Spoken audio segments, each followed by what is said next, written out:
प्रणाम સૌને। આપણે વર્ગની શરૂઆત કરશું।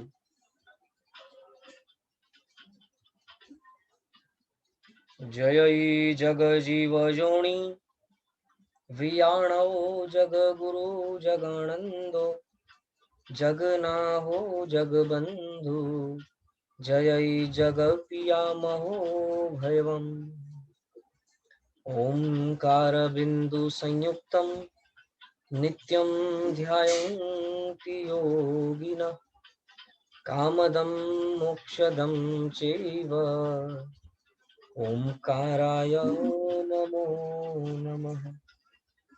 अज्ञानं तिमिरान्धानां ज्ञानाञ्जनशलाकया नेत्रमुन्मीलितं येन तस्मै श्री गुरवे नमः।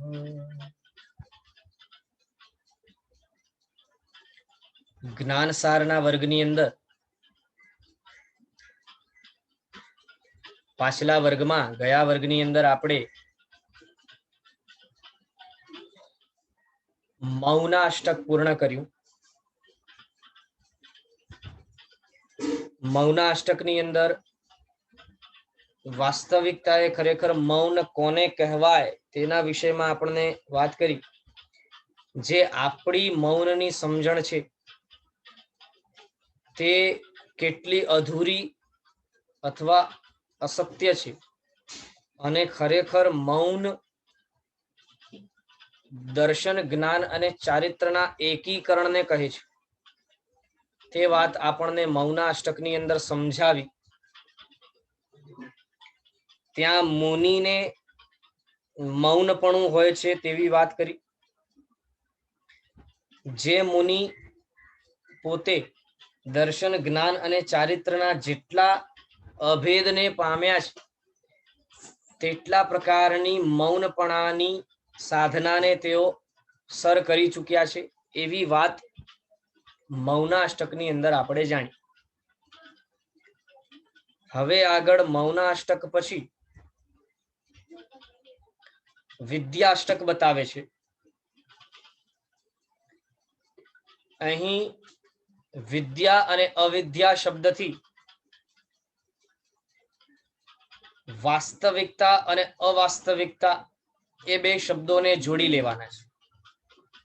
એટલે જગત સત્ય શું છે અને જગત સત્યથી વિપરીત આપણી જે માન્યતા છે તે શું છે, અથવા તો બીજી રીતે એમ કહી શકીએ કે મિથ્યાત્વ વિપરીત માન્યતા એટલે મિથ્યાત્વ અને વિદ્યા એટલે કે સત્ય માન્યતા એટલે કે દર્શન, સ્પષ્ટ દર્શન, સત્ય દર્શન, એને વિદ્યા અને અવિદ્યા આ બે શબ્દોથી આપણને જોડવાના છે। તો આ વિદ્યા અષ્ટકની અંદર સર્વપ્રથમ તો અવિદ્યા કોને કહેવાય તેની પ્રથમ ગાથામાં આપણને સમજૂતી આપશે કે અવિદ્યા શું છે, અને પછી વિદ્યા કોને કહેવાય તેની પણ આપણને આગળની ગાથાઓમાં સમજણ આપશે। તો પ્રથમ ગાથા તરફ આપણે આગળ વધીએ। તેનો ઉચ્ચાર આ પ્રમાણે છે। નિત્ય સુચ્યાત્મ તાખ્યાતિ નિત્યા સુચ્યાનાત્મસુ તાખ્યાતિ રનિત્યા સુચ્યાનાત્માસુ અવિદ્યા તત્વ ધીર્વિદ્યા યોગાચાર્યૈ પ્રકીર્તિતા। ફરી એકવાર નિત્ય સુચ્યાત્મતાખ્યાતિ રનિત્યાસુચ્યનાત્મસુ અવિદ્યા તત્વ ધીર્વિદ્યા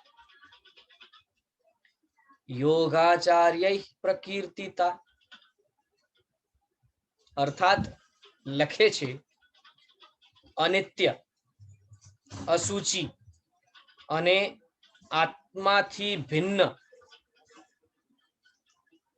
પૂદગલ આદિમાં નિત્યપણાની, સૂચિપણાની અને આત્મપણાની બુદ્ધિ અવિદ્યા કહેવાય અને તત્વની બુદ્ધિ વિદ્યા કહેવાય.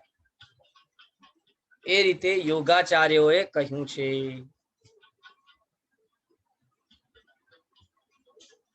તો અહીંયા સર્વપ્રથમ તો અનિત્ય, અસુચિ આ બધા શબ્દોનો અર્થ આપણે સમજવાનો પ્રયત્ન કરીએ. આપણને સૌને એ તો ખ્યાલ જ છે કે આપણે પૌદ્ગલિક જગતની અંદર રાચેલા માચેલા છીએ, જેને આપણે ઇંગ્લિશની અંદર મટીરિયલિસ્ટિક વર્લ્ડ કહીએ છીએ. રૂપી પદાર્થોના પૌદ્ગલિક જગતના સુખ સુવિધાઓને પામવા માટેની દોડની પાછળ આપણે ફસાયેલા છીએ, અટવાયેલા છીએ. પણ પ્રશ્ન એ આવે છે કે અનાદિકાળથી અનંતા ભવો કરી ચૂકેલા એવા આપણે હજી સુધી પણ સુખની, પૌદ્ગલિક સુખની પ્રાપ્તિ માટે કેમ દોડી રહ્યા છે? અથવા તો એવો પ્રશ્ન થાય કે અનાદિકાળથી દોડી રહેલા એવા આપણને સૌને હજી સુધી પણ પૌદ્ગલિક સુખની ક્યારેય પ્રાપ્તિ નથી થઈ, તો પણ પૌદ્ગલિક સુખની પાછળ આપણે કેમ દોડી રહ્યા છીએ? એનું મૂળ કારણ આ ગાથાની અંદર આપણને બતાવ્યું છે. અનાદિકાળથી આપણા જેવા પૌદ્ગલિક સુખની પાછળ દોડી રહેલા જીવોના ચિત્તમાં, માન્યતાની અંદર પૌદ્ગલિક સુખ એ જ વાસ્તવિક સુખ છે એવું ઠસાયેલું છે. વળી પૌદ્ગલિક સુખની અવસ્થા એ નિત્ય છે એવું ઠસાયેલું છે.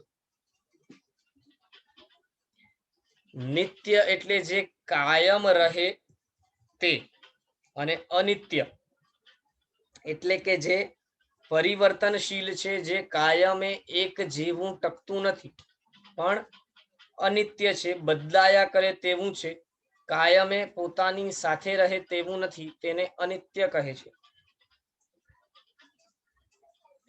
મૂળ દુવિધા એ છે કે સંસારની અંદર ભ્રમણ કરી રહેલા જીવોની માન્યતામાં, માન્યતા એટલે શું? બિલીફ. તો માન્યતામાં જે અનિત્ય પદાર્થો છે તેવા પદાર્થોમાં નિત્યપણાની બુદ્ધિ રહેલી છે. આપણો ભવ, આપણું દેહ, આપણી ભ્રમણની અવસ્થા, ચાર ગતિઓના ભ્રમણની જે અવસ્થા છે તે ઉપરાંત આપણને પ્રાપ્ત થતી વસ્તુઓ, સંબંધી વર્ગ, સુખ સુવિધાઓ, સંપત્તિ, યશ, કીર્તિ, આ બધું જ અનિત્ય છે. પણ આપણી બુદ્ધિમાં જાણે એ બધું નિત્ય છે એ રીતે ઠસાયેલું છે. અને માટે અનાદિકાળથી અનિત્ય એવી વસ્તુઓ પાછળ, પદાર્થો પાછળ, અવસ્થાઓ પાછળ નિત્ય માનીને તેને પ્રાપ્ત કરવાના હેતુથી આપણે દોડી રહ્યા છીએ, દોડી રહ્યા છીએ, દોડી જ રહ્યા છીએ.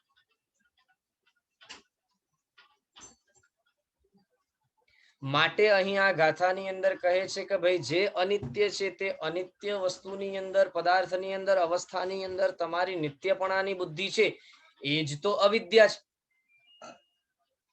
એ જ તો મિથ્યાત્વ છે.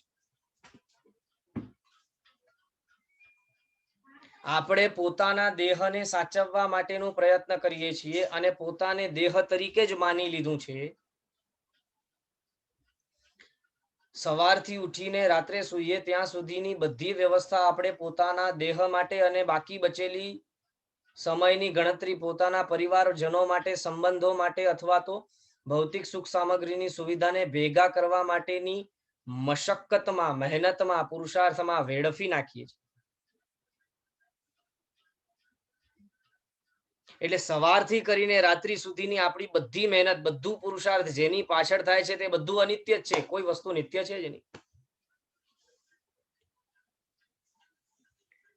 છતાંય આપણને એવો વિચાર નથી આવતો અથવા એવી બુદ્ધિ જાગતી નથી કે આટલી બધી મહેનત મશક્કત કરીને, આટલું બધું પુરુષાર્થ કરીને પણ હું જે પ્રાપ્ત કરવાનો પ્રયત્ન કરું છું તે મારી સાથે તો રહેવાનું છે જ. સંપત્તિ મર્યા પછી તો સાથે નથી જ, મર્યા સુધી પણ સાથે રહે એની કોઈ ગેરંટી નથી. શું કહે છે? ચાહે પછી સંપત્તિ હોય, ખાલી સંપત્તિની વાત નથી, ચાહે પછી તે દેહ હોય, સંપત્તિ હોય, આરોગ્યવાન દેહ, નિરોગી દેહ, એ મર્યા પછી તો એમે સાથે નથી રહેવાનું, પણ મર્યા સુધી દેહ નિરોગી જ રહે એવી કોઈ ગેરંટી નથી. સંપત્તિ મર્યા પછી તો સાથે નથી જ રહેવાની, પણ મર્યા સુધી પણ સાથે રહે જેની પણ કોઈ ગેરંટી નથી. પરિવાર મર્યા પછી તો સાથે નથી જ રહેવાનું, પણ મર્યા સુધી પણ સાથે રહે એની કોઈ ગેરંટી નથી. હમણાં આ કોરોનાના માહોલની અંદર સ્પષ્ટ આપણે જોઈ જ રહ્યા છીએ કે બાપ પોતે પોતાના દીકરાના શવને કંધા ઉપર લાદીને સ્મશાનમાં લઈ જાય. આ દ્રશ્યો જોઈએ છે, સમાચાર મળે છે. પિતા 60 વર્ષના હેમખેમ છે અને દીકરો 33 વર્ષનો ઉટલી ગયો. આવું બને છે. તો મર્યા પછી સાથે નથી, મર્યા સુધી પણ સાથે નથી. મર્યા સુધી સાથે રહે એની કોઈ ગેરંટી નથી. અને એનાથી હજી વિશેષ વાત શાસ્ત્રકાર ભગવંતો એ કરે છે કે જ્યાં સુધી તમે જીવતા છો ને ત્યાં સુધી જે વસ્તુ તમારી પાસે છે એ સુખ જ આપશે એની પણ કોઈ ગેરંટી નથી. જરૂરિયાતથી અધિક સંપત્તિ હોય તો તેને સાચવવા માટેની જે મશક્કત થાય એમાં દુઃખ. ચોરી તો નહીં થઈ જાય ને, લૂંટાઈ તો નહીં જાય ને. જે મહેનત મશક્કત કરીને આપણે સમાજમાં પદ મેળવ્યો હોય તે પદને બરાબર અકબંધ રાખવા માટેની મહેનતમાં દુઃખ. અરે હું નીચે તો નહીં પડી જઉં ને, મારી પ્રતિષ્ઠા તો રહેશે ને. આ બધી અવસ્થાઓ માટે આટલી બધી મહેનત કર્યા છતાં પણ જ્યારે એ ભવને છોડીને આપણે જઈએ છીએ ત્યારે શું સાથે ચાલ્યું? કંઈ જ નહીં. તો ક્ષણવાર માટે આપણે એક શાંત મગજથી થોભીને વિચાર તો કરીએ કે આટલી બધી મહેનત, દોડધામ શા માટે? આખરે ભોજનમાં દિવસમાં 2 વખત વાપરવા માટે થોડુંક અનાજ જોઈશે, પહેરવા માટે 2 કપડાં જોઈશે અને રહેવા માટે એક નાનકડી જગ્યા જોઈશે. અને જ્યાં સુધી આપણે સમજીએ છીએ, આપણા સમાજની અંદર મોટે ભાગે બધા લોકો એવી અવસ્થાને પામેલા છે મુંબઈની અંદર અથવા મુંબઈથી બહાર રહેલા અન્ય ક્ષેત્રોમાં પણ ની વાત કરીએ તો એવી બધી સુવિધાઓ તે લોકોની પાસે છે જે એવી છે કે આજથી તે કમાવાનું બંધ કરે ને તો પણ તેમની આવનારી પેઢી પણ બેઠા બેઠા ભોજન કરી શકે એટલી બધી સંપત્તિ છે. હવે પ્રશ્ન એ થાય, આટલી બધી સંપત્તિ ભેગી કરી અને ભેગી કરીને ખરેખર પોતાના આત્મિક ઉત્થાન માટે તે સંપત્તિનો વપરાશ કરી જ ન શક્યા તો પછી આટલું બધું ભેગું કરીને જે પાપ બાંધ્યું એ બધું પાપ માથે ચડાવીને આવનારા ભવની અંદર લઈ ગયા, એ બધી વસ્તુઓનો ફાયદો થયો શું? કંઈ જ નહીં. પણ આ બધું શા માટે થાય છે? કેમ કે અનિત્ય જગત પ્રત્યે નિત્યપણાની બુદ્ધિ રહેલી છે. જે અનિત્ય છે તે કાયમે રહેવાનું છે એવી બુદ્ધિ, અને એ મિથ્યાત્વ છે, અવિદ્યા છે. તો ખરેખર આપણને જીવનમાં ધર્મ આરાધના વગેરે શરૂ કરતા પહેલા પણ માન્યતાને શુદ્ધ કરવાની જરૂર છે. આપણા જીવનમાં થતા જુદા જુદા અનુષ્ઠાનો કેટલા પણ થાય, ચાહે પછી તમે પ્રતિક્રમણ કરતા હો, સામાયિક કરતા હો, પરમાત્માની પૂજા કરતા હો, ગુરુ ભગવંતોની સેવા કરતા હો, માતા પિતાની વૈયાવચ, બધું જ બધું ત્યાં સુધી નકામું જ્યાં સુધી માન્યતા શુદ્ધ થતી નથી, જ્યાં સુધી અનિત્યની પ્રત્યે અનિત્ય ભાવના આવતી નથી. જે અનિત્ય છે તેમાં નિત્યપણું જ્યાં સુધી દેખાય છે ત્યાં સુધી આપણા દ્વારા કરાયેલા બધા અનુષ્ઠાનો ફેલ છે, ફોંક છે, કોઈ મતલબ નથી. બહુ બહુ તો તુચ્છ પુણ્ય બંધાવશે છે, બહુ બહુ તો કદાચ એકાદ ભવની સદગતિ અપાવી દેશે, બસ. બાકી તો સંસાર તો એવું જ અકબંધ રહેવા. માટે આ વિદ્યા નામનો અષ્ટક આપણને બતાવ્યો છે કે ખરેખર પરમાત્માના વચનો અહીં આપણને મહોપાધ્યાય ઈશો વિજયજી એ રીતે સમજાવવા માંગે છે કે સર્વપ્રથમ તમારા જીવનમાં જે અવિદ્યા છે એને દૂર કરો. જે અનિત્ય છે એમાં અનિત્યપણાની બુદ્ધિ લાવો. શરીર છે, પોતાને પ્રશ્ન પૂછો, હું શા માટે શરીરને એટલું પંપાળું છું? શું આ કાયમ રહેવાનું છે? સંપત્તિ છે, પોતાને પ્રશ્ન પૂછો કે શા માટે હું એટલી બધી સંપત્તિ ભેગા કરવાની પાછળ દોડું છું? શું આ સંપત્તિ કાયમ રહેવાની છે? સંબંધ બાંધતા હોઈએ ત્યારે પોતાને પૂછો કે આટલા બધા નવા હું સંબંધો બાંધું છું, શા માટે? શું આ સંબંધો નિત્ય રહેવાના છે? આ રીતે જ્યારે આપણે પોતાને પ્રશ્ન પૂછીને તેનો જવાબ મેળવવાનો પ્રયત્ન કરશું ત્યારે આપણને સમજાશે જેના માટે મહેનત કરવી જોઈએ તેના માટે મહેનત બિલકુલ નથી થતી, અને જેના માટે ન કરવી જોઈએ એની પાછળ આપણે હાથ ધોઈને પડી ગયા છે. જે અસૂચિ છે તેમાં સૂચિ રૂપ બુદ્ધિ આવે છે. અસૂચિ એટલે ગંદવાડ, એઠવાડ, સડેલો માલ. વિચાર કરો, આત્મા એ પવિત્ર દ્રવ્ય છે. અનંત ગુણોથી યુક્ત કોઈ પણ પદાર્થથી ન લેપાતો એવો પવિત્ર એ પદાર્થ, એ દ્રવ્ય,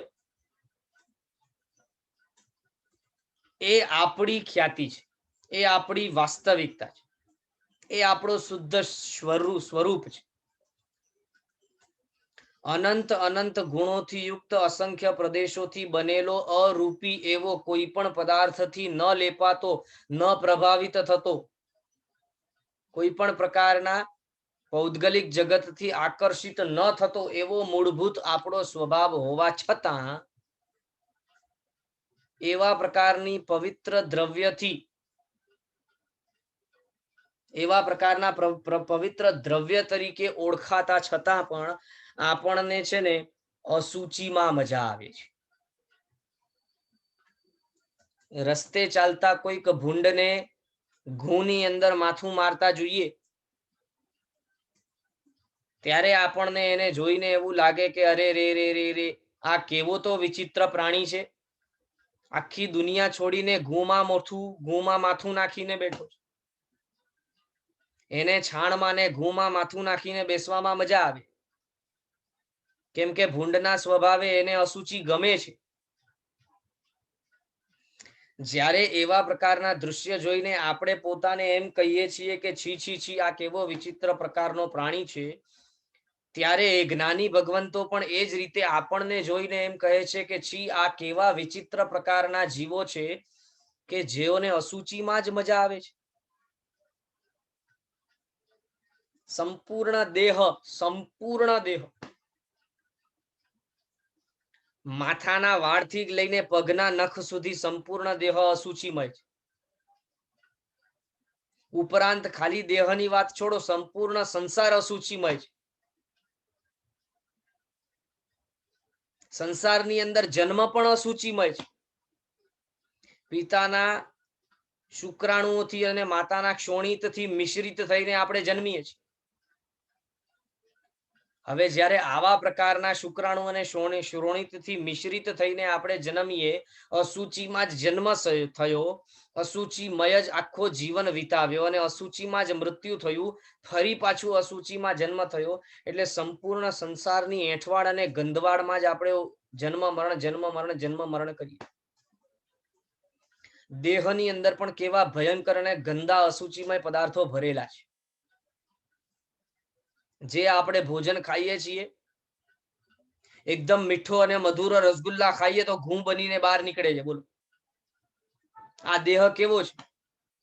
દેહ પોતે તો અશુચિમય છે જ, એ દેહની અંદર પધરાવેલા પદાર્થને પણ અશુચિ બનાવીને બહાર કાઢે છે.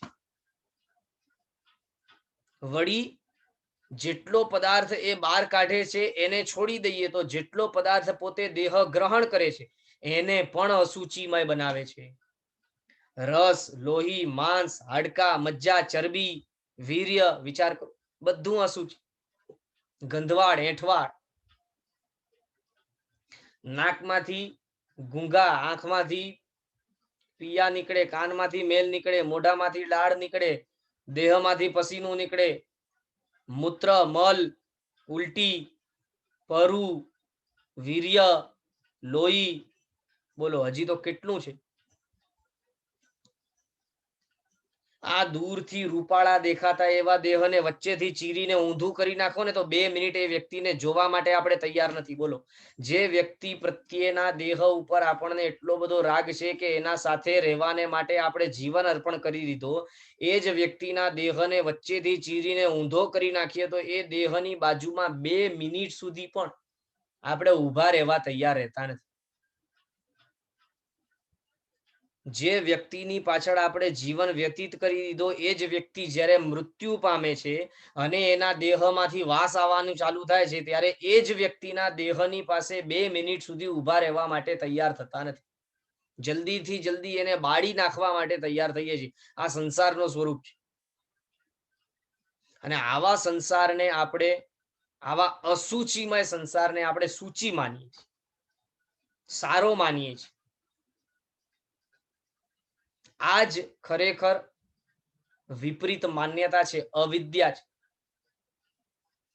અશુચિની અંદર સૂચિની બુદ્ધિ ભરેલી છે. જ્યારે આ અશુચિમાં અશુચિની બુદ્ધિ જાગૃત થશે અને આત્માની પવિત્રતામાં સૂચિની બુદ્ધિ જાગૃત થશે, ત્યારે અવિદ્યા દૂર થશે.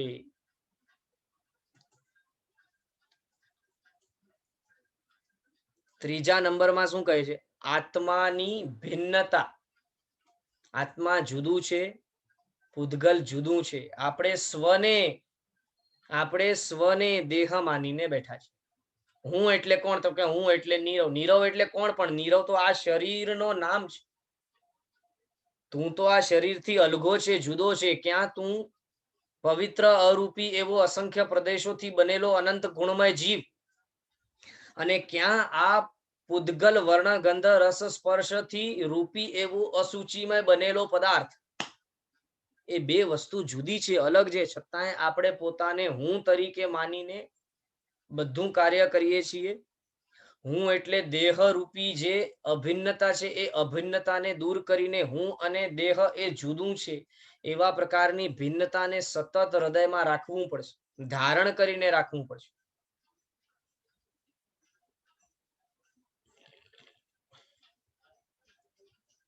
માટે ગાથામાં લખે છે, અનિત્ય, અસુચિ અને આત્માની ભિન્ન પૂદગલ આદિમાં નિત્યપણાની, સૂચિપણાની અને આત્મપણાની બુદ્ધિ અવિદ્યા કહેવાય છે. જે અનાત્મ છે એમાં આત્મપણાની બુદ્ધિ. હું એ દેહ છું એવા પ્રકારની બુદ્ધિ હોવાના કારણે સતત આપણું પોષણ દેહમાં થઈ રહ્યું છે. અસૂચિ એ જ સૂચિ છે એવું સમજવાના કારણે સતત આપણે સંસારની અસૂચિમાં મુખ નાખીને બેઠા છે અને સંસારના સંબંધો, સંસારની વસ્તુઓ, સંપત્તિ, યશ, કીર્તિ, મનુષ્ય ભવ વગેરે બધું નિત્ય છે એવા પ્રકારની બુદ્ધિ હોવાના કારણે આ બધી વસ્તુઓમાં આપણે સતત મૂંઝાયેલા છીએ, તેની પાછળ જ દોડીએ છીએ. એટલે આ કેવું થયું ખબર છે? એક ઉદાહરણ આપું છું જેના દ્વારા કદાચ આપણને ખબર પડશે કે આપણને કરવાનું શું છે ને આપણે કરી શું રહ્યા છે, અથવા ખરેખર શું સમજવાનું છે ને શું સમજીને બેઠા છે. એક ભાઈ હતા. એ ભાઈ પોતે ડોક્ટર હતા અને એ ભાઈ પરમાત્માના વચનોમાં રસિક બન્યા હતા. અને એ રસિક બનેલા એવા એ ડોક્ટર ભાઈ જ્યારે સમજ્યા કે આ જગત રાગ, આ જગતની પાછળ આપણે કરી રહ્યા છીએ, એટલે ત્યારે પોતાને થોડુંક વીરતીમાં રાખવા માટે અથવા તો ધીરે ધીરે રાગને ઓછો કરવા માટે પ્રયત્ન કરી રહ્યા હતા. અને ત્યારે એમને ખ્યાલ આવ્યું કે મને છે ને અમુક પ્રકારની ભોજનની વાનગીઓ ઉપર અતિશય વધારે રાગ છે. હવે અવિવેક હોવાના કારણે, બુદ્ધિનો બરાબર ઉપયોગ ન હોવાના કારણે એમણે કર્યું એવું, એવા પ્રકારે વિચાર્યું કે ભાઈ આ જે ભોજન વગેરે નવી વાનગી ખાવાનું મન થાય છે, હવે દાંત છે ને એટલે ખાવાનું મન થાય. દાંત જ ન હોય ને તો કઈ ખાવાનું મન જ નથી. ચાવીને ગળે ઉતારી શકીએ તો એનો સ્વાદ લાગે ને. દાંત જ ન હોય તો ચાવવાનું શું? હવે એમ વિચારીને 32 દાંત કઢાવી નાખે. હવે 32 દાંત કઢાવી નાખ્યા. થોડા દિવસો પસાર થયા પછી ખબર પડી કે હજી પણ એ ભોજન પ્રત્યેની રાગની અવસ્થા તો ગઈ નથી, પણ ઉલટાનું જોખમ થયું. હવે કઈ ખાઈ પણ નથી શકતું. એટલે થયું એવું કે દુખતું હતું માથું અને પેટ પકડીને બેઠા.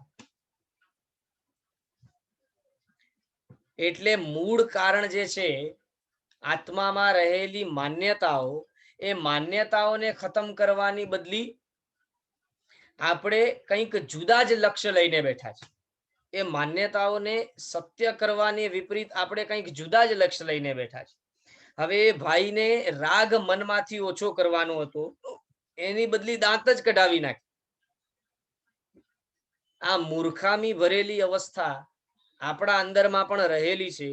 માટે માન્યતાને બદલ્યા વિના જ આપણે જુદા જુદા પ્રકારના ધાર્મિક અનુષ્ઠાનો વગેરે કરવા પાછળની દોડ લગાડીએ છીએ અને હરીફાઈમાં લાગી જઈએ છીએ. અને પછી આપણને થોડાક સમય પછી ખ્યાલ આવે છે કે આ બધું જે મેં કર્યું એમાં કોઈ પરિવર્તન થયું નથી. એટલે પછી આપણે નાનપણમાં જે કથા સાંભળી હતી એ સત્ય બને. શિયાળ પોતે દ્રાક્ષ સુધી પહોંચી ન શક્યો એટલે શિયાળે દ્રાક્ષને જ ખાટી કહી દીધી. આ દ્રાક્ષ ખાટી છે, જવા દો. એટલે આપણે પણ ઘણા બધા અનુષ્ઠાનો વગેરે કર્યા છતાં પણ જ્યારે લક્ષ્ય સુધી પહોંચી ન શકીએ એટલે આપણે અનુષ્ઠાનોને ગાળો આપવાનું ચાલુ કરીએ. આ અનુષ્ઠાનો બધા બરાબર નથી, મજા નથી આવતી. આ આપણી પરિસ્થિતિ. પણ શું આ યોગ્ય છે? શું આ વિવેકપૂર્વકની પ્રવૃત્તિ છે? એ આપણને સમજવાની જરૂર છે. જો સર્વપ્રથમ આપણે ધીરે ધીરે પોતાના આત્માને એ રીતે ભાવિત કરીએ કે જ્યાં અનિત્ય આદિ વસ્તુઓને અનિત્ય માનવા પ્રત્યેનો પુરુષાર્થ, અસૂચિમય રહેલા પદાર્થોમાં અસૂચિનું દર્શન કરવાનો પુરુષાર્થ અને આત્માથી દેહ વગેરે ભિન્ન છે એવા પ્રકારના અનુભવ કરવાનો પુરુષાર્થ કરીએ તો ધીરે ધીરે ધીરે ધીરે આપણે ખરેખર લક્ષ્ય તરફ ગતિમાન બની શકીએ. અન્યથા શક્ય નથી. એ રીતે અહીં આપણને પેલી ગાથામાં વાત કરેલી છે. ત્યાર પછી હવે જ્યારે આપણે બીજી ગાથા તરફ આવીએ ત્યાં ગાથાનો ઉચ્ચાર આ પ્રમાણે: યહ પશ્યેત નિત્યમાત્મા નમ નિત્યમ પરસ સંગમમ છલમ લબ્ધુમ ન શક્નોતિ તસ્ય મોહ મલિમ્લુચ્ચઃ. ફરી એકવાર. યહ પશ્યેત નિત્યમાત્મા નમ નિત્યમ પરસંગમમ છલમ લબ્ધુમ ન શક્નોતિ તસ્ય મોહ મલિમ્લુચ્ચઃ. અર્થાત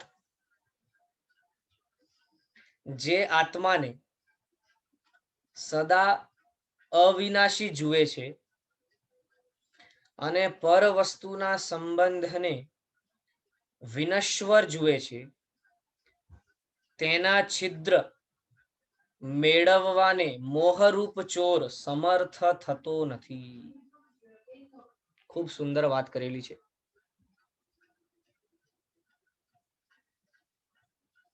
જે જીવો પોતાના જીવનમાં માન્યતાને સુધારવા માટેનો લક્ષ્ય લઈને આગળ વધે છે અને ખોટી વિપરીત માન્યતાઓને દૂર કરી સત્ય માન્યતાઓને ગ્રહણ કરવા માટેનો પુરુષાર્થ કરતા કરતા તે આત્મામાં સ્વમાં સ્વપણાનો આંશિક અનુભવ કરવાની પણ જેમની તૈયારી છે, તાકાત છે,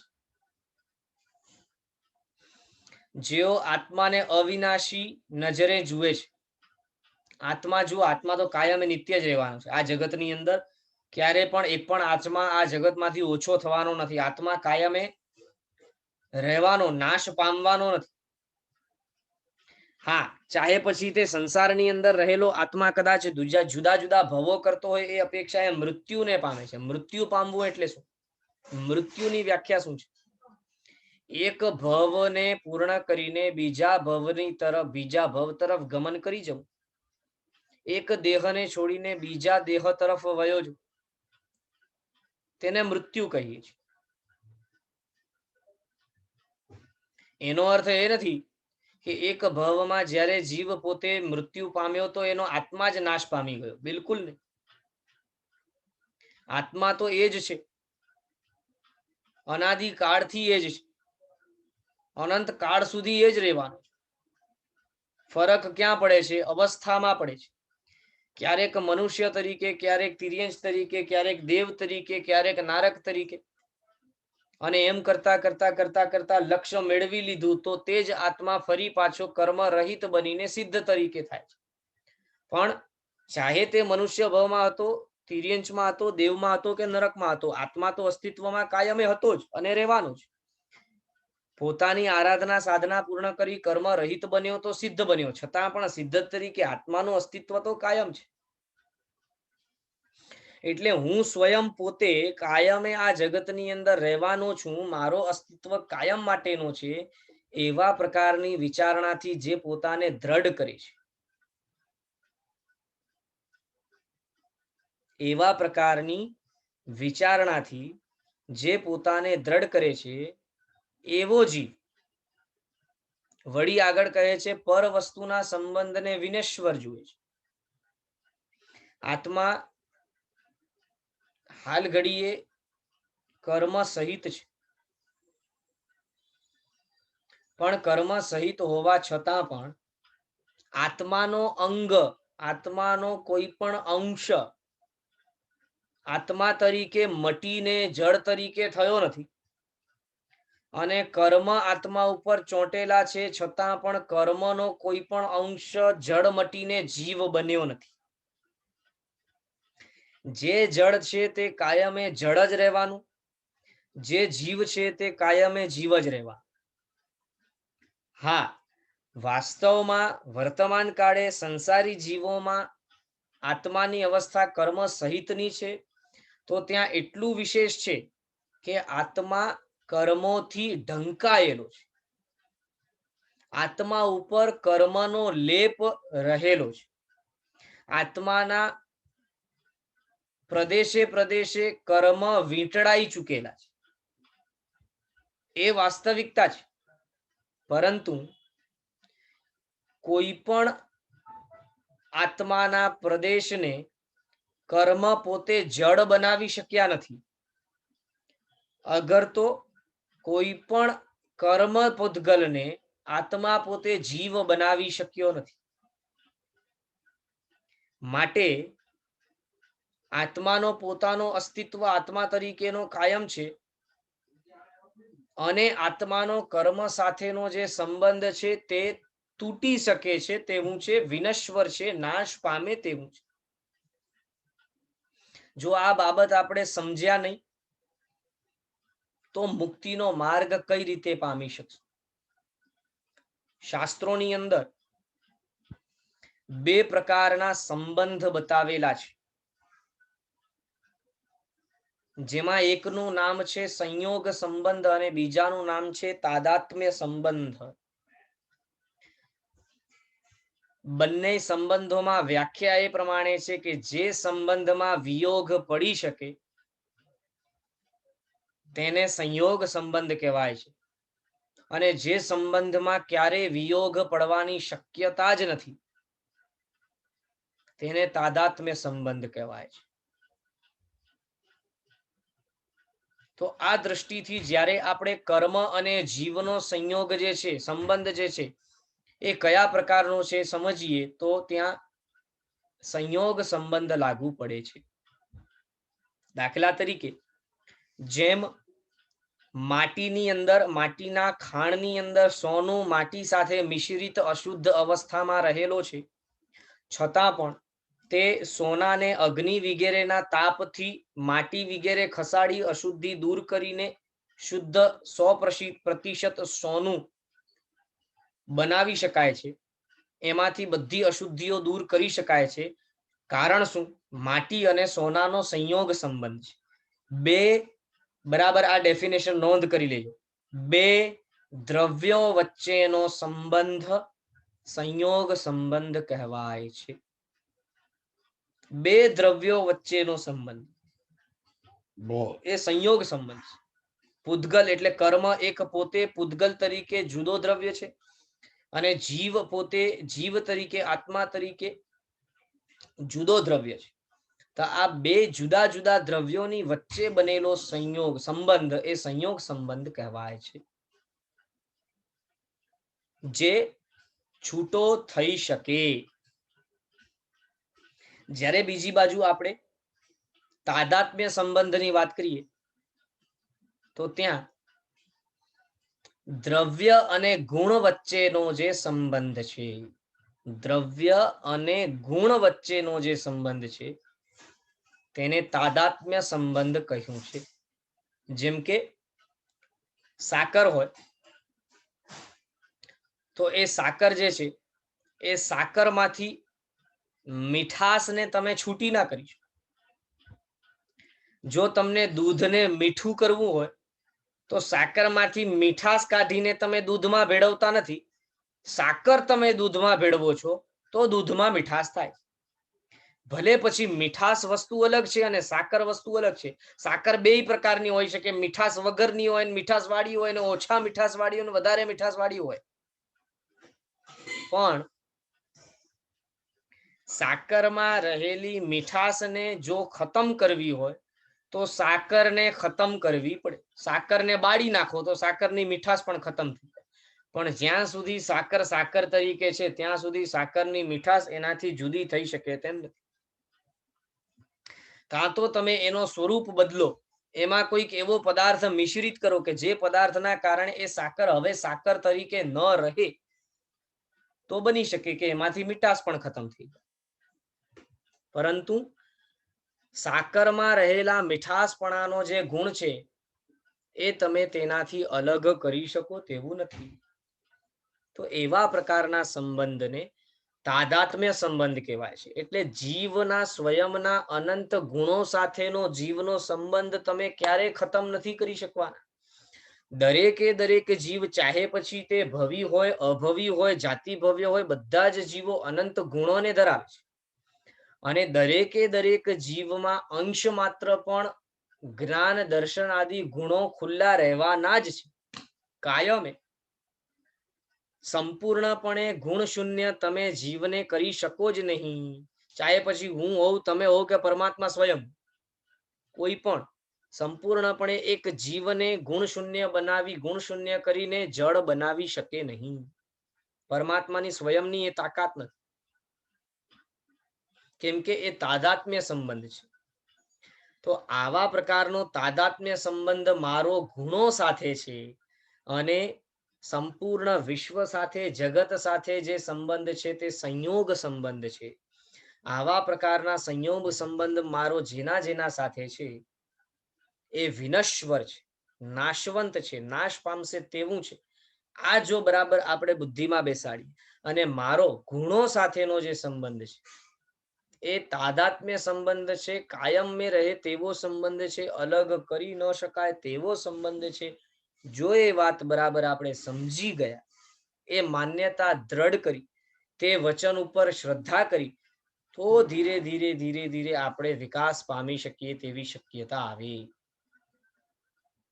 માટે આ ગાથાની અંદર લખે છે, જે આત્માને સદા અવિનાશી જુએ છે અને પર વસ્તુના સંબંધને વિનશ્વર જુએ છે, તેના છિદ્ર મેળવવાને મોહરૂપ ચોર સમર્થ થતો નથી. એટલે કે આવા પ્રકારના જીવને હવે મોહ પોતે પોતાના કબજામાં કરી શકવાનો નથી. કેમ કે જે સમજી ગયો, જે જીવ એ સમજી ગયો કે આ મોહરૂપી ચોર જ છે, કે જે મારા પાસેથી મારા ગુણરૂપી ખજાનાને લૂંટી જાય છે. એક વખત તમને અને મને ખબર પડી ગઈ કે મારા ઘરે રહેલા સામાનની ચોરી કોણ કરે છે, તો હવે ફરી પાછો બીજી વખત એ ચોર કઈ રીતે તમારા ઘરે ચોરી કરે. એ જ રીતે આત્મામાં રહેલા ગુણોની ચોરી મોહનીય કર્મ કરે છે, તે ખબર પડી ગયા બાદ હવે બીજી વખત તે મોહનીય કર્મ આપણા આત્મામાં આવીને ગુણોની ચોરી કરી જાય, એવા પ્રકારનો કોઈ સમર્થ સ્થાન એને પ્રાપ્ત થતો. પણ જો હજી સુધી આપણે મોહનીય કર્મને ન ઓળખી શક્યા હોઈએ, ચોર કોણ છે, કઈ રીતે ચોરી કરે છે, શા માટે ચોરી કરે છે, જો એ ન સમજી શક્યા હોઈએ, તો બધા જ છિદ્રો ચોર માટે ખુલ્લા છે, મોહ માટે ખુલ્લા છે. એ કોઈ પણ છિદ્રથી પ્રવેશ કરી અને આપણને બરાબર મૂંઝાવી જઈ ચોરી કરી શકે છે, ગુણોને ઉડાવી લઈ જઈ શકે છે. માટે આપણે સાવધાન થઈએ. જે મૂળ માન્યતા ખોટી છે, એ ખોટી મૂળ માન્યતાને બદલીને સાચી કરીએ. જે વાસ્તવિકતા છે તેને ઓળખીએ, જે નિત્ય છે એને નિત્ય માનીએ, જે સૂચિ છે તેને સૂચિ તરીકે ગ્રહણ કરીએ, જે અસૂચિ છે તેને અસૂચિ તરીકે જોઈએ, અને પૂદગલ જગતમાં આત્મપણાનો ભાવ જે છે એને ખતમ કરીએ. સ્વમાં, આત્મામાં આત્મપણાનો ભાવ અને પૂદગલમાં પરદ્રવ્યપણાનો ભાવ, વિનશ્વર ભાવ, એ બરાબર આપણે જો જાગૃત કરશું, તો અવશ્ય આ ખોટી માન્યતાઓને દૂર કરવાનો આપણો પુરુષાર્થ ધીરે ધીરે આપણને આત્મવિકાસ તરફ આગળ વધારશે.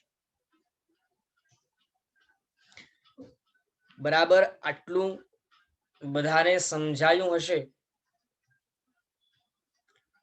તો બીજી ગાથાની અંદર એ પ્રમાણે આપણને કહેવા માંગે છે કે મોહનીય કર્મ કોને હરાવી ન શકે, અથવા કોના ઘરે ચોરી ન કરી શકે. જે આત્માને આત્મા તરીકે સ્વીકાર કરવા તૈયાર છે અને પર પદાર્થને વિનશ્વર જોવા માટે તૈયાર છે, તેના ઘરમાં આત્મા હવે ચોરી કરી શકે નહીં. કેમ કે હવે એ જીવ છે ને પોતે જગતના ભૌતિક પદાર્થોમાં મોહ નહીં પામે.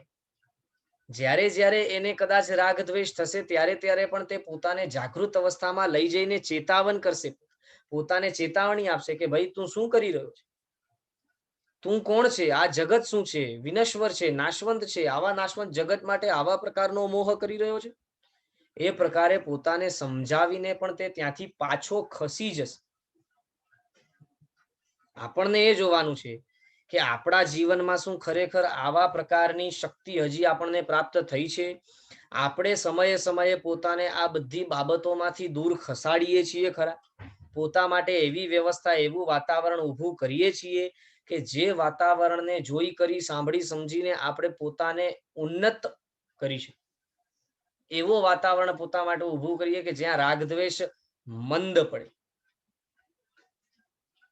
આપણને એ ચકાસવાનું છે, જોવાનું છે, ને જ્યાં જ્યાં કદાચ આપણે રાગદ્વેષ કરતા હોઈએ, ભૂલા પડતા હોઈએ, હજી જ્યાં જ્યાં નબળાઈ હોય ત્યાં ત્યાં ફરી પોતાને બરાબર આ વચનોથી સમજાવીને પાછું ખેંચવાનું છે, તે પાપથી પાછળ હટવાનું.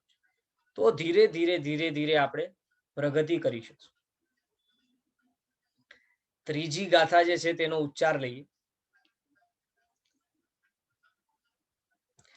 લખે છે, તરંગ તરલામ લક્ષ્મીમાં યુર્વા યુવદસ્થિરમ અદભ્રધીરનુધ્યાયે દભ્રવત ભંગુર વપુ. ભંગુરમ વપુ. ફરી એકવાર. તરંગ તરલામ લક્ષ્મી માયુર્વાયુવદસ્થિરમ અદભ્રધીરનુધ્યાયે દભ્રવદ્ભંગુરમ વપુ. શું લખે છે? નિપુણ બુદ્ધિવાળો લક્ષ્મીને સમુદ્રના તરંગ જેવી ચપળ, આયુષ્યને વાયુના જેવું અસ્થિર અને શરીરને વાદળા જેવું વિનશ્વર વિચારે છે. ફરી એકવાર. નિપુણ બુદ્ધિવાળો લક્ષ્મીને સમુદ્રના તરંગ જેવી ચપળ, આયુષ્યને વાયુ જેવું અસ્થિર અને શરીરને વાદળા જેવું વિનશ્વર વિચારે છે. બોલો, આ જગતના પદાર્થો પ્રત્યે આવી આપણી દ્રષ્ટિ છે કરી? આપણે કદાચ સામાન્ય રીતે સંસાર માંડ્યું છે અને તે સંસારને ચલાવવા માટે જે પુરુષાર્થ કરતા હોઈએ તેની વાત જુદી છે. પણ શું ખરેખર આપણે પોતાના હૃદય ઉપર હાથ રાખીને એમ કહી શકીએ કે આપણે જેટલું જરૂર છે તેટલા પૂરતી જ સંસારમાં મહેનત કરીએ છીએ? એના સિવાયનું બાકી બધું નથી જોઈતું, અથવા તો વાસ્તવિકતાએ તો આ બધું નાશવંત જ છે તેવા પ્રકારની દૃષ્ટિથી પોતાને ભાવિત કરીને માત્ર જરૂરિયાત પૂરતું સંસારની અંદર કરીએ છીએ અને એના સિવાય કોઈ પુરુષાર્થ નથી કરતા? આવું શું આપણે હૃદય ઉપર હાથ રાખીને પોતા માટે, બીજા માટે નહીં, પોતા માટેની આવી ગેરંટી લઈ શકીએ ખરા? કેમ નથી લઈ શકતા? કેમ કે હજી તેવા પ્રકારની દ્રષ્ટિ આપણી જગત પ્રત્યે આવી જ નથી ને. શું આપણે લક્ષ્મીને સમુદ્રના તરંગો જેવી ચપળ માનીએ છીએ?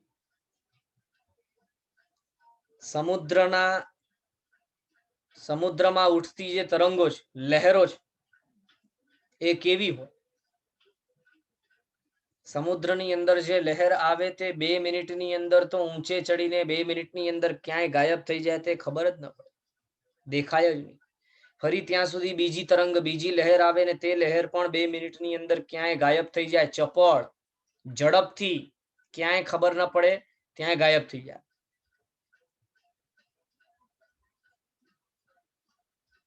હવે આ જ બરાબર સ્વભાવ લક્ષ્મીનો છે, સંપત્તિનો છે, પૈસાનો છે. તે આપણને સૂજે છે, ખ્યાલ આવે છે? જો એવું ખ્યાલ આવતું હોય તો ખરેખર આપણે લક્ષ્મીને મેળવવા માટે આટલી બધી મહેનત કરીએ ખરા? કેટલાક લોકો એવા છે કે જેમની પાસે કરોડોની સંપત્તિ પડેલી છે અને તે સંપત્તિનો વપરાશ કરીને પોતે પોતાના ભવમાં ભોગવટો એ નથી કરતા અને ધર્મ આરાધના એ નથી. ચલો એક અપેક્ષા એમ માની લઈએ કે કદાચ તેને ધર્મ આરાધના કરવાનું કોઈ મન ન હોય, પાપ પુણ્ય કર્મ ભગવાન વગેરેને માનતો ન હોય, સમજી લીધું, અને ભોગ સુખને સર્વસ્વ માનતો હોય, ભોગમાં જ રાચ્યો પાચ્યો રહેવું એ જ એને જીવન માનતો હોય, એવો વ્યક્તિ પણ હોય, તે વ્યક્તિ પણ પોતે પોતાના જીવનમાં સંપત્તિને મેળવવા માટેનો જેટલો પ્રયત્ન, જેટલી મહેનત કરે છે, તે મહેનતથી મેળવેલી બધી સંપત્તિ વાપરે છે ખરો? બિલકુલ નહીં. તેના 10% એ ભોગવતો નહીં હોય. તો જો ખરેખર સંપત્તિ ભોગ સુખો માટે જ મેળવી છે, તો પછી વાપરવી નથી. એટલે આપણો ચિત્ત કેવો ભમરાયેલો છે, પરિગ્રહ કરવું છે, ભેગું બધું કરવું છે, પણ છતાંય તે યોગ્ય માર્ગે વાપરવું નથી.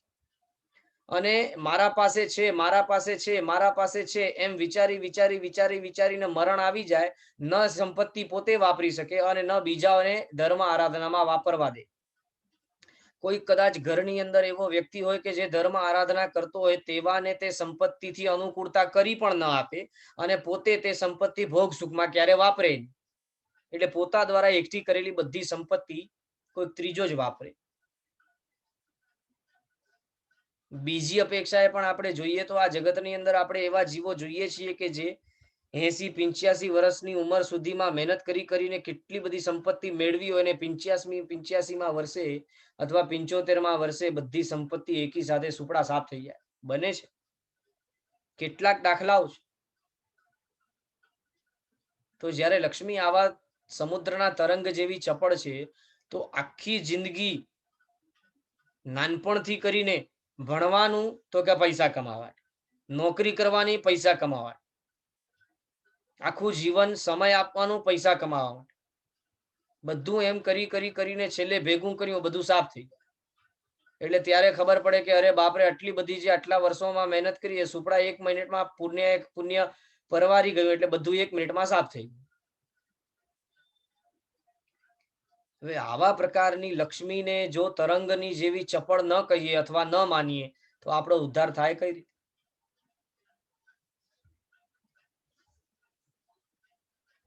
શક્ય નથી. માટે આવા પ્રકારની બુદ્ધિને જાગૃત કરવાની વાત કરી છે. આયુષ્યને વાયુના જેવું અસ્થિર માને. ચલો આ ગાથાને હજી વિશેષ આપણે આવતા વર્ગની અંદર લઈ લઈશું. આટલામાં હજી કોઈને કોઈ પ્રશ્ન હોય તો પહેલા મને પ્રશ્ન પૂછી લ્યો, હેન્ડ રેઝ કરી લ્યો. જેમને પ્રશ્ન પૂછવા હોય તેઓ પૂછી શકે છે.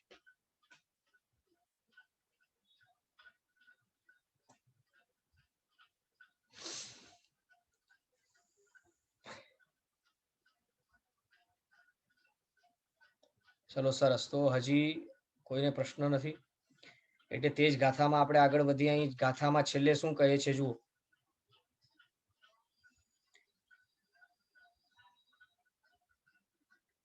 આયુષ્ય વાયુ જેવું અસ્થિર છે. જેમ વાયુ 2 મિનિટમાં આવીને પસાર થઈ જાય છે, તેમ આયુષ્ય પણ ક્યારે પૂરું થઈ જશે તેની કોઈ ગેરંટી નથી. અને આ બાબતમાં તો આપણે ઘણી વાતો કરી ચૂક્યા છીએ. ઘણા જુદા જુદા એંગલોથી, જુદી જુદી દ્રષ્ટિઓથી આપણે આના ઉપર વિચાર કરી ગયા છીએ કે આયુષ્ય કઈ રીતે ચપળ છે. અને વર્તમાનમાં તો બધાને આંખોની સામે પ્રત્યક્ષ છે. આ 2 વર્ષથી તો ક્યાં કોણ કઈ રીતે જાય છે એની કોઈ ગેરંટી નથી. હવે હજી સુધી પત્રિકાની અંદર એકાદ પાનું, 2 પાના મૃત્યુની નોંધ માટે આવતા હતા. આ છેલ્લા 2 મહિનાથી તો લગભગ જ્યાં સુધી હું જોઈ રહ્યો છું, લગભગ 3 ને 4 પાનાઓ રોજના રોજ પત્રિકાની અંદર મરણ નોંધના આવે છે. આનાથી પણ જો આપણને વૈરાગ્ય ન થઈ શકતું હોય, તો પછી આપણે મક્સીલિયા પથ્થર જેવા છે.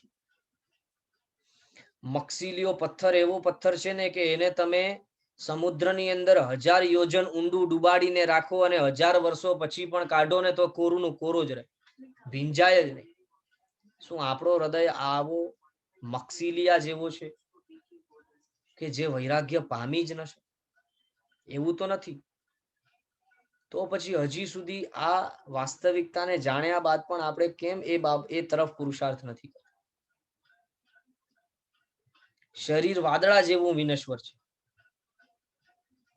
વાદળો જેમ 2 મિનિટમાં બને અને વરસાદ આપીને 2 મિનિટમાં નીકળી પણ જાય, અથવા તો વરસાદ આપ્યા વિના પણ વાદળો આકાશમાં જે આવે છે તે 2 મિનિટની અંદર જેમ બનીને વિખરાઈ જાય, તેમ આપણે જન્મ લેવા માટે બનાવેલું આ શરીર પણ જ્યારે છોડવાનો સમય આવે છે ત્યારે આ શરીર પણ વિખરાય છે.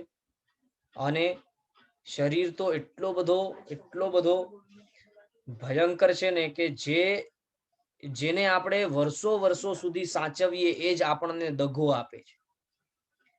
જેને આપણે વર્ષો સુધી સાચવવાનો પ્રયત્ન કરીએ તે જ આપણને ક્યારેક કેન્સર, ક્યારેક ડાયાબિટીસ, ક્યારેક હાર્ટ એટેક, ક્યારેક અલ્સર, ક્યારેક હરણિયા, ક્યારેક કિડની ટ્રાન્સપ્લાન્ટ, આવી બધી રોગોની હારમાળા આપણને ભેટ આપે છે. જેને સર્વ જીવન સાચવવા માટેનું પ્રયત્ન કર્યું તે. હવે બોલો, આવાને સાચવવાની જરૂર છે ખરી? આવાને પંપાડવાની જરૂર છે ખરી? માત્ર સાધના માટે થઈને જે આપણે સાચવીએ છીએ તે બરાબર છે, પણ સાધના માટે થઈને સાચવવું એનું ડેફિનેશન આપણને ખબર જ નથી. શરીરને સાધના માટે સાચવવાનો અર્થ છે સમયે શરીરને કષ્ટ આપતા રહેવું. સમયે શરીરને કષ્ટ આપીએ તો શરીર સાધના માટે સચવાય. બાકી શરીરને માત્ર આપણે પોસ્યા જ કરીએ તો એ પંપાડવું કહેવાય, જેના કારણે શરીર સાધનામાં પણ કામ ના આવે અને ભોગ સુખમાં પણ ક્યાંય કામ ના. માટે તે તરફ આપણને બરાબર વિચાર કરવું જોઈએ. એ રીતે બુદ્ધિવાળા જીવો ખરેખર આ બધી વસ્તુઓ પ્રત્યે આવા પ્રકારનો વિચાર કરે છે. તો જો આપણે નિપુણ બુદ્ધિવાળા બનવું છે અથવા નિપુણ બુદ્ધિવાળા છીએ તો આપણને પણ આ રીતે જ આ નાશવંત અને અનિત્ય વસ્તુઓ પ્રત્યેની વિચારણા એ રીતે કરવી જોઈએ. ચલો આજ માટે હવે આપણે આ વર્ગ અહીં પૂર્ણ કરીએ છીએ. આવનારા વર્ગની અંદર આગળ ચોથી ગાથાથી વિશેષ આગળ વધશું. જીનાજ્ઞા વિરુદ્ધ બોલાયું હોય તો મિચ્છામિ દુક્કડમ. સર્વમંગલ માંગલ્યમ સર્વકલ્યાણ કારણમ પ્રધાનમ સર્વધર્માણામ જૈનમ જયતિ શાસનમ જીન શાસન દેવ કી જય. પ્રણામ બધાને.